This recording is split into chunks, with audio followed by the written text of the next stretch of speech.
Hi, I'm Louis DeBay, and I love to talk about movies 24/7. I've been fascinated with films as long as I can remember, and I upload weekly. Today I'm going to be talking about my top 10 horror movies of 2023. Alright, let's get started. Coming in at number 10 is Knock at the Cabin.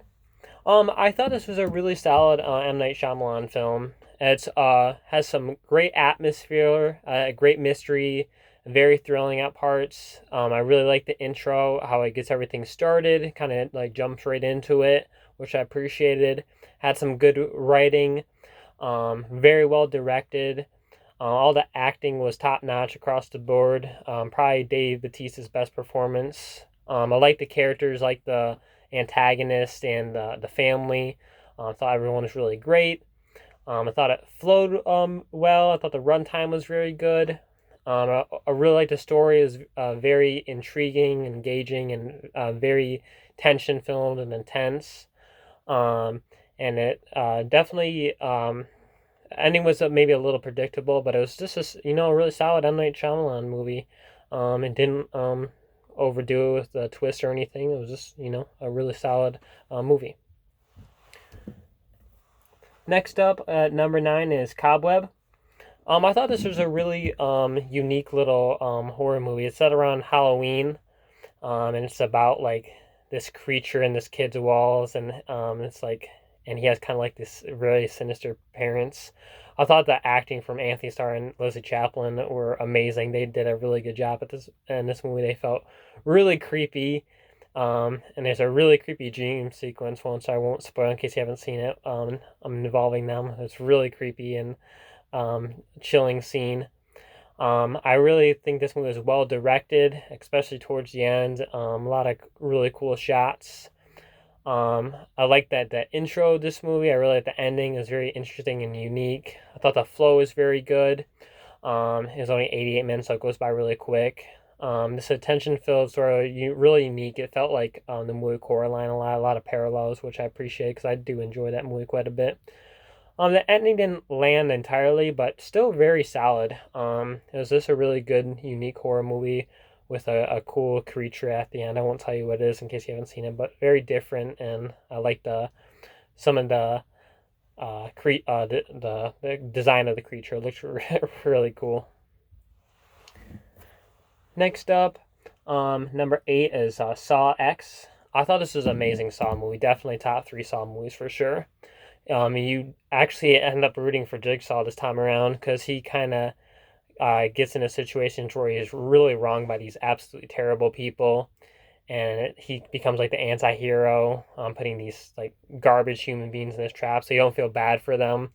It has some really cool traps, really good kills, has a really good story this time around. Good character development with Jigsaw and some of his apprentices. It's set between 1 and 2. So yeah, I just love this story. It's just like really thrilling, emotional, and unique. Um, and we finally get Jigsaw in the lead after like 10 Saw movies.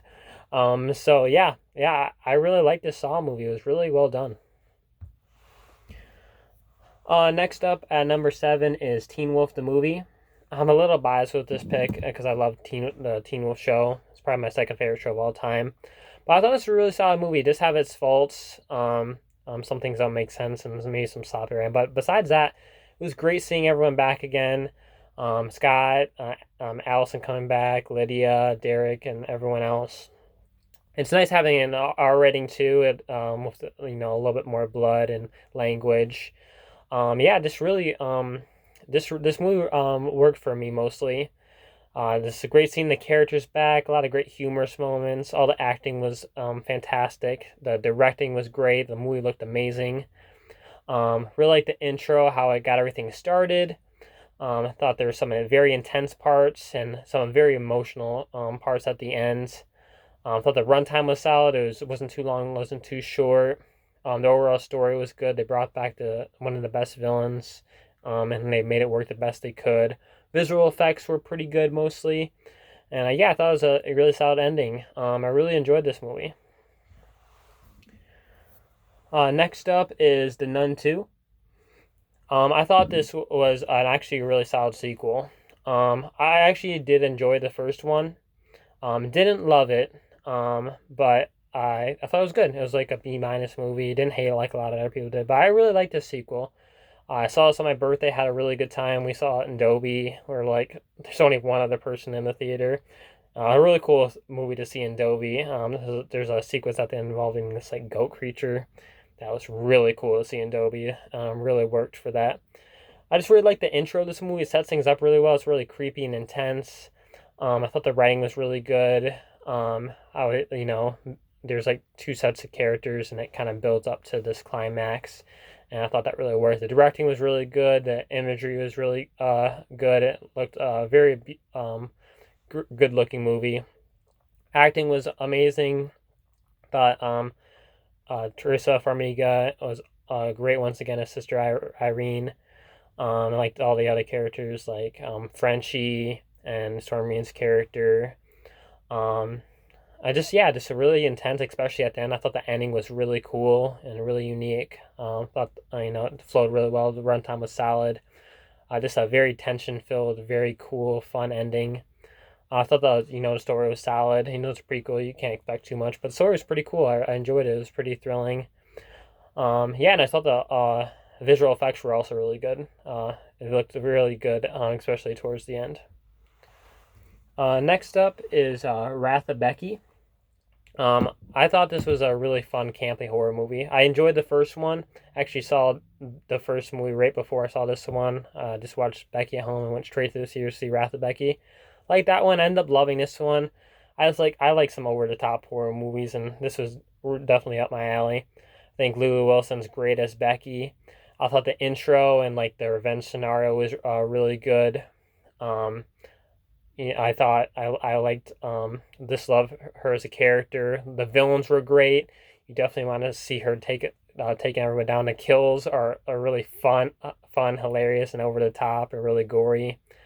And this movie can be really, really intense, especially towards the end. Definitely had me on the edge of my seat. Solid runtime. It's not too long at all. It's like probably 80 something minutes, I think.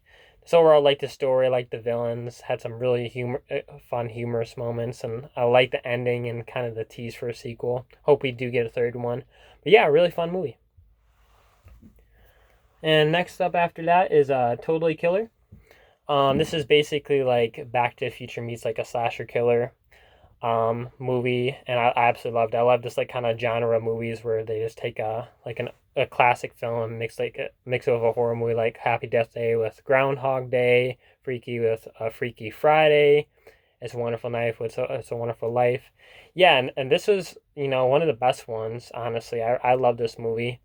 I just love the premise. Taking a modern day kid and putting them back in the politically incorrect 1980s. This made for some hilarious moments. Her dealing with politically incorrect people of the 80s, and very entertaining and funny moments for sure.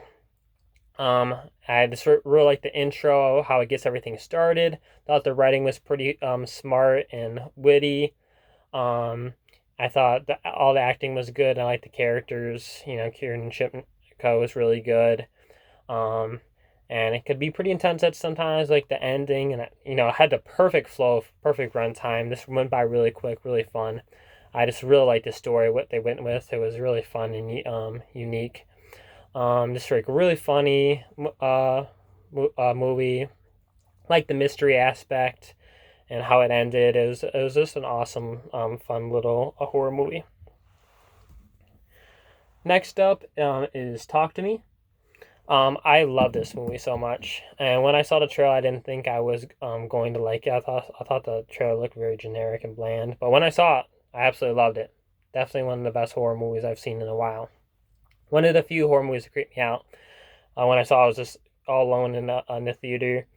It had some really creepy moments for sure. This movie is extremely well acted. It feels really unique. It's set in Australia. It just feels like very detached from a lot of like mainstream Hollywood movies. It feels very much its own thing, which I appreciated. Top notch acting from everyone. Directing was fantastic. The movie looked amazing. It's from a group of YouTubers. I think their name is Raka Raka or something like that. But yeah, they did a phenomenal job. Thought the writing was really good. And they wrote some like extremely like creepy and disturbing moments. Like the intro gets everything started, and the ending was one of the best endings of the year. Just a perfect ending and a note to leave on, especially for this movie. Um, Extremely intense moments. There's a scene involving a table and some like practical effects. I won't spoil, but man, that was chilling and hard to watch. I actually had to turn away, and I'm not the type of person. I love horror movies; it's my favorite genre. So I usually don't get creeped out at all or like have to turn away. And this movie did both, so very impressive. Um, there's only like a handful of horror movies that creeped me out and scared me, and this is one of the ones that creeped me out a little bit. Very chilling and creepy. This is a really good story, amazing visual effects and practical effects. Just an absolutely phenomenal movie. Next up, at number 2 is Megan. I love this movie so much. I saw it 3 times, twice in theaters and once at home. I saw the unrated version. I just really like the intro, how it gets everything started. I thought the writing was very witty and unique. Um, the directing was very good. That was a great looking movie, a lot of great shots. The character of Megan is one of the best horror movie characters we got in a long time. I actually was rooting for Megan instead of the protagonist. I usually never do that, but she's just such a hilarious, charming, witty character. A lot of her lines made me laugh, and I was rooting for her. She's just like so funny and unique, and just like how she acts and what she does. So yeah, she's an amazing character. Can't wait for the second one. Thought the soundtrack was really good. A lot of great song choices. Ending was very intense. Flow and runtime were perfect. Wasn't too long, wasn't too short. Just like the overall story of like just like the consequences of high tech AI. Visual effects were really good, especially at the end. It's a really intense ending, and it had some creepy shots. Yeah, I just love the character of Megan. I really love this movie. Very rewatchable. Megan's definitely one of the new horror icons in my opinion. And coming in at number 1 is Scream 6. Um, I thought this movie was fantastic. Everything I could have possibly wanted from a Scream movie. Um, I love Scream, but like after 5, I wanted them to switch things up, do things differently, and they did. They did plenty different. I love the intro, how they subvert expectations. I love the writing and all the reveals. The directing was top notch from Radio Silence. A lot of great sequences, action sequences, and the apartment scene with the ladder was fantastic, very chilling, and very intense. Acting was amazing. Melissa Barrera, Jenna Ortega, the rest of the core 4 were amazing. I love the core 4. I really got attached to all their characters. It's a shame what happened to Miss Barrera. She's definitely done dirty by Spyglass. And I'm really upset that Spyglass ruins Scream 7, because she was amazing as Sam Carpenter. She a lot of complexity to her character, very dark and very unique character. Definitely rooted for her. Even if they do come out with Scream 7, which I don't think they will, like the director left, Christopher Lambert, Jenna Ortega left, Melissa Barrera was fired on unrightly so. This is a lot of BS. But yeah, even if they brought like all the legacy characters back, I wouldn't care, because I just got so attached to these new characters, Melissa Barrera, and Jenna Ortega, and the rest of the core 4. I can't think of the other 2 actors' names off the top of my head, but all the core 4 is amazing. I love the characters. I thought they were fine in 5, but I really loved them this time in 6. And this day, everyone proved themselves, and this brought a lot of spark to the characters and the interesting aspects. So this is a perfect Scream movie. They brought Kirby back, one of my favorite characters from Scream 4 and the whole franchise. Love seeing her back. I saw the Scream 6 fan event, like one of the first screenings, and it was just so great seeing Scream with a bunch of Scream fans. It just felt like a Avengers level event for like a horror movie, if that makes sense, because they're people were like clapping and awing and like kind of cheering at the right spots. So Kirby came on screen. You don't see that too much of horror movies, so that's cool. Also, this movie is such a celebration of the franchise too. There's like a Ghostface museum, lots of Easter eggs and references. So super cool. And just great soundtrack. I love the ending with all the reveals and the twist. it's like the longest Scream movie, so it's the perfect runtime, perfect flow. I just thought it was a tension-filled, intense ending. Absolutely loved it. Just the right amount of gore, and action. A lot of great humorous moments, great visual effects, great emotional aspects at the end. Just a perfect Scream movie in every single way. It's an A+ movie for me. Second favorite Scream movie behind the original. I'm gonna rewatch it many times just around our Halloween season. Um, yeah, it's just a shame what they did to Melissa Barrera. Now we're not gonna get the concluding chapter of the trilogy because of what Spyglass did to Melissa Barrera. It's a shame, but I'm glad we did get two really good Scream movies with Melissa Barrera and the rest of the core four, because she's one of the best characters in the franchise. She was perfect as Sam. I love dark, complex characters, and how she executed and acted it. Just all everything was perfect. But yeah, Scream 6 comes in at number one. Thank you guys so much for watching this video. I really do appreciate it. And you guys have a wonderful day and take care. Bye.